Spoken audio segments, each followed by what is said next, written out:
Desafio do dia. Determine o ângulo interno faltante de um triângulo, se sabe-se que dois deles medem 120 graus e 59 graus. Com isso, comecei minha manhã. E a maioria das pessoas respondeu que a resposta era 1 grau. E tudo certo, na verdade, essa é mesmo a resposta. O outro ângulo mede 1 grau. Mas teve uma resposta que me intrigou bastante, que foi a seguinte: colocaram para mim aritmeticamente, é 1 grau correto, certo?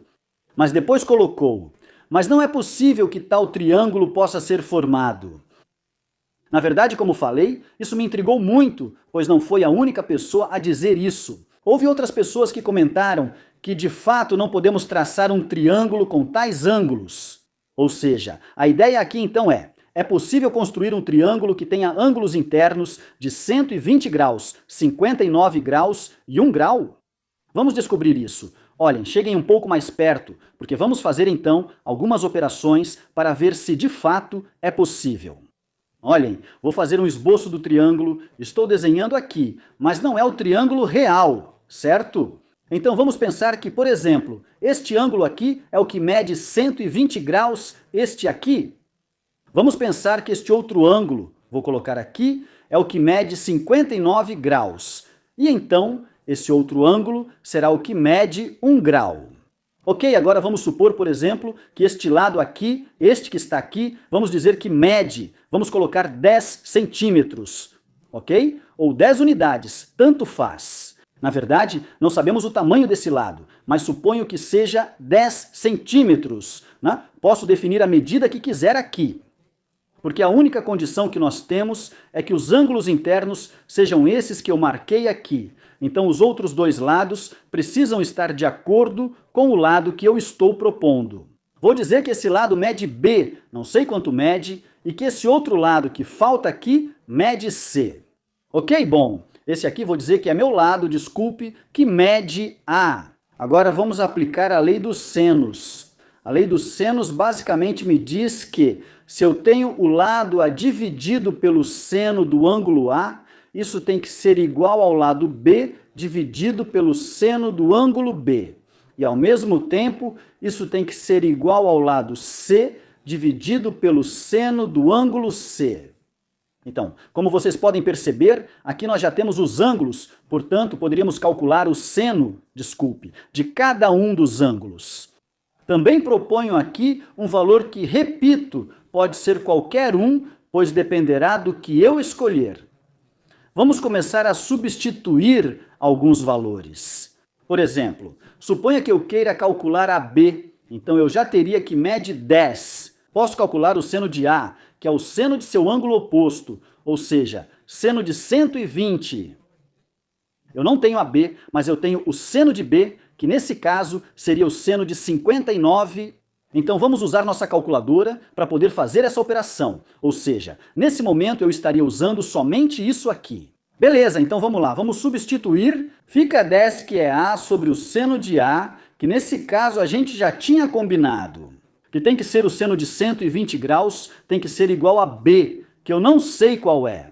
Sobre o seno de B, nesse caso, teria que ser o seno do ângulo que está oposto ao lado, certo? Ou seja, o seno de 59. Então vamos apenas isolar a B nesse seno de 59. Podemos mover isso para o outro lado. De tal maneira que vai ficar 10 sobre seno de 120, que multiplica o seno de 59 graus. Bom, isso aqui teria que ser o valor de B. Vamos lá, vamos colocar essa operação na calculadora aqui. Então apertamos o botão de fração e colocamos 10. Descemos com a seta e colocamos seno de 120, fechamos parênteses. Vamos para o lado e colocamos vezes seno de 59. Aí está, apertamos em executar e está me dizendo que é mais ou menos 98.977. Ok? Vou pegar bastante casas decimais, já que realmente, como temos um ângulo bem pequeno, então precisamos pegar muitos decimais, porque senão não vai ficar tão exato. Ok, vamos lá. Vamos usar 4 casas decimais. 89, 77. Como podem ver, há mais casas decimais. Na verdade, não quer dizer que sejam só esses. Pode ser que sejam realmente mais, mas vamos deixar assim, ok? essa quantidade de casas decimais. Não podemos esquecer que A é 10, então esse é o valor de B. Também vou informar que está em centímetros. Esse mesmo processo que acabei de fazer agora, eu posso fazer, por exemplo, igualando isso aqui com isso aqui, certo? Ou seja, é a mesma coisa, vou colocar rapidinho de novo. O lado esquerdo continua igual. Seno, 10 dividido pelo seno de 120 graus tem que ser a mesma coisa que agora. C, que eu também não sei, dividido pelo seno de C e, nesse caso, C. Então tem que ser, o ângulo C tem que ser este aqui, certo? Então ficaria assim, seno de 1 grau isolamos C, e nesse caso então ficaria 10 dividido pelo seno de 120 graus vezes seno de 1 grau, então é igual a C. Beleza, vamos fazer essa operação aqui. Nesse caso, então agora só vamos mudar e, em vez de deixar o 59, vamos colocar um 1, certo? É exatamente a mesma coisa.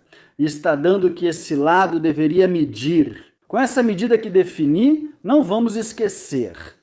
Deve medir 0,2015 aproximadamente, esses também são centímetros. Pronto, já temos então as medidas. O triângulo, que tem ângulos internos de 1 grau 120 graus e 59 graus, pode medir 10 centímetros, 9,89 centímetros aproximadamente e 0,2015 centímetros aproximadamente, ok? Essa seria uma possível combinação. E digo que uma possível combinação porque todos os múltiplos ou submúltiplos poderiam ser desses números. Pois vão nos dar outros triângulos, ou seja, triângulos semelhantes que também cumpram. Ou seja, eu poderia, por exemplo, dividir este lado por 2, aqui também vai ficar este lado por 2 e este lado também por 2, certo? Já que todos os triângulos, insisto, que podemos obter são semelhantes. Bem, então, agora sim, vamos direto por aqui. Esta é a página do GeoGebra e vamos traçar o triângulo. Vai ser um pouco complicado, então não se percam no que eu vou explicar. Primeiro vou traçar o lado A de 10 centímetros. Para isso, vamos aqui onde indica segmento, coloco um pontinho por aqui e agora vou até o 10 e coloco o outro ponto. Já temos o primeiro segmento, que é o que estou marcando. Por isso coloquei de 10 centímetros para que copiasse perfeitamente bem. Aqui na tela, inclusive posso fazer um pouquinho maior para que fique visível. Ok. E deixa eu tirar a grade de uma vez. Desculpe, os eixos para não atrapalhar. Aí está um pouco melhor, né? Um pouco mais limpo. Agora sabemos que para traçar um triângulo com medidas mais exatas, podemos usar círculos, certo? Então clicamos aqui e vou selecionar este primeiro que diz circunferência, dado seu centro e um ponto. Ok, então vamos colocar, por exemplo, aqui. E agora? Ah, desculpa, coloquei um que não era. Deixa eu voltar um pouco, era este outro. Era este circunferência com centro e raio. Beleza, clicamos e agora sim vamos ter que especificar o raio. Então nesse caso, o que eu tenho que fazer é colocar a outra medida. A outra medida era, por exemplo, de 0,2015, certo? 2015. Esse é o valor de C, colocamos aqui e pronto, ficou bem pequeno. Agora faço algo muito parecido, mas neste outro vértice, que na verdade vai ser um vértice do triângulo. Agora vamos colocar a outra medida, que era 9, viu? Ponto 89, 77, clicamos em OK e pronto. Agora na interseção, vamos localizar, aqui está. Vamos marcar um pontinho. E esse ponto que acabei de colocar aqui é o que vai me servir para poder traçar meu triângulo. Ou seja, o triângulo vai daqui até aqui e depois ele tem que ir até aqui. Assim o triângulo ficará com os ângulos citados. Vamos ver se é verdade. Vamos por aqui e selecionamos o que diz polígono. E agora, vamos pegar. Então, os 3 pontos que acabei de ter, que seriam o ponto B, o ponto C, deixa eu ver, aqui vai ser um pouquinho difícil. Bom, aí está. Eu vou para o ponto A e depois daqui, deixa eu aumentar, de novo eu vou para o ponto B. Pronto, deixa eu mexer para que vocês vejam direitinho. Disseram nos comentários que ficaria como uma agulha, e realmente fica assim. Viram o triângulo? Vou mover um pouco para vocês enxergarem melhor, agora está completo, certo? Bom, para isso não me atrapalhar, o que acham? Se ocultarmos o objeto, que nesse caso é o círculo, bom, a circunferência, e também essa outra circunferência, vamos ocultá-las para que fiquemos apenas com o nosso triângulo. Vem a prova de ouro. Qual é a prova de ouro?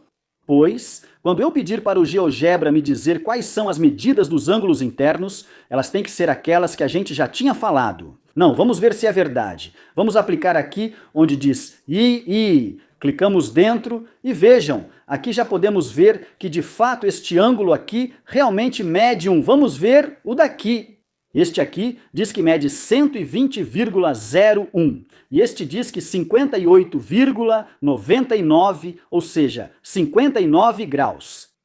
Como podem ver, eu estava certo, não? Aqui já temos então 59 aproximadamente, né? Aqui temos 120 aproximadamente e aqui realmente deu 1. Bom, não está dando exatamente 120 e exatamente 60, porque na verdade eu também não coloquei todas as casas decimais. Mas, quanto mais casas decimais colocarmos, evidentemente vamos ter um resultado muito mais exato. O que mais vocês querem?